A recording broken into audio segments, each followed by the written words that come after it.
So we're stuck at home, perhaps with the new coronavirus, right? We got a lot of kids, we don't have a lot of time to work out. I get a lot of questions about this all the time, and today we're gonna go over the top exercises for minimal time.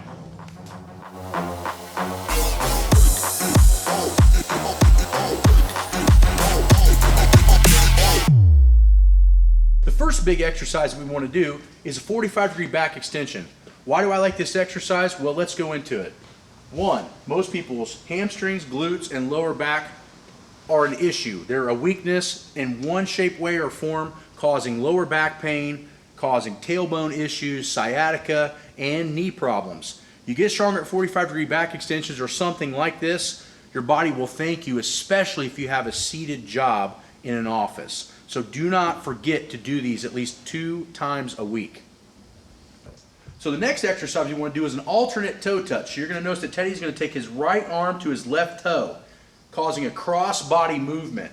Now this is really good for bracing and also for lower back issues. Obviously you can't use as much weight as a regular deadlift, but your abs are going to have to turn on a lot in order to do this exercise. The other thing that we're going to focus on is that he's also utilizing a ton of hamstring. Most people are weak in this hamstring and this balance type issue, causing the knee to be very stable or unstable if this is not very good, and can cause a lot of meniscus, ACL tears, and lower back problems. So this is one exercise, if I had minimal time, I would really beat myself up on and make sure I get a couple times a week in. Another exercise that I like to use is the overhead step up. Now, I don't necessarily like to do a lot of stuff overhead, but because this is just staying this way, I'm okay with it, especially if we have minimal time. The arm being that high is going to make his core work triple time. The next thing that we're going to try to focus on is staying on the heel. So as he's doing this, all of his pressure is right here and not right here. That's forcing his glute to help his quad. The only other thing I'm looking for is for my knee to not go inward when I'm doing the step up. I love this exercise because almost every muscle, whether it's a stabilizer or helping him step up, is having to activate due to the cross body pressure. So the reason this works really well is because he's having to hold it in his right hand and he's having to use his left leg. That's causing his body to have to work at an angular range, making all the muscles have to work really, really hard with minimal weights. So you just don't need a dumbbell. You could use anything you could put in your hand. A suitcase, a gallon of milk, it doesn't matter. The point is just use a little bit of resistance and this will give you a lot of result. The next exercise I like to use a lot of is the chest supported reverse incline row. So all you need is an incline bench and some dumbbells or kettlebells.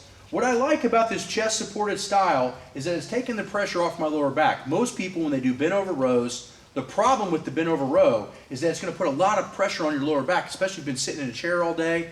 We want to focus on this upper back muscle, okay? A lot of neck problems, a lot of posture problems come from these muscles not being very developed.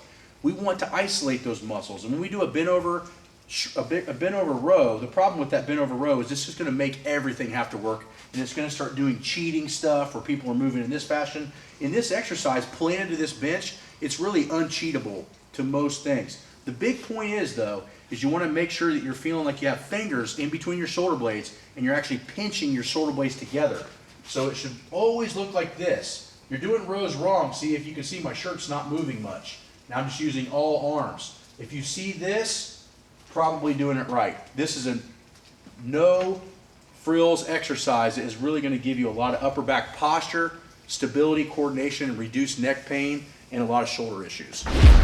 The next exercise that we like to do is the suitcase carry. We like to do this with just one arm, and I'll tell you why. Again, following the same pattern as a lot of the other exercises, is when you only carry one side, it would seem like, why wouldn't you carry both sides? Well, it's because Brooke tore her bicep off at the Arnold. But the other reason is that when she only carries one side, her abdominals have to work way harder.